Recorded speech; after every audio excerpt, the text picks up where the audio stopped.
तर मित्रांनो तुम्ही बघू शकता हे आपलं शेत आहे, आपले टोमॅटो होते, नागपंचमीची लागवड होती आपली, आता हे संपलेले आहे. आपण हे पूर्ण अर्धा एकर क्षेत्र आपण याला उपटून त्याच्यात काकडीची लागवड करणार आहे, जेणेकरून रमजान येते आहे त्या हिशोबाने आपण काकडे लावणार आहे आता.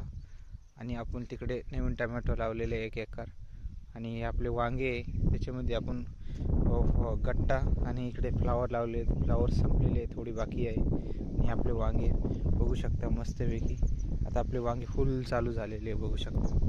आणि आपली गट्टूची क्वालिटी एकदम मस्त, आपण खताचं वगैरे नियोजन एकदम मस्त ठेवलेलं होतं. मित्र बघू शकता ही आपली फ्लावर आहे, याची क्वालिटी एकदम भारी, आणि याला भाव बी चांगला आहे बघू शकता.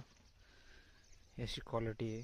आणि तिकडे बी आपण आता ते फेकून त्याच्यावर दोडकी लावणार, तिकडे बी टमाटो वगैरे लावलेले होते. तर माझी व्हिडिओ तुम्हाला चांगली वाटत असेल लाईक आणि शेअर करा, सबस्क्राईब जरूर करा.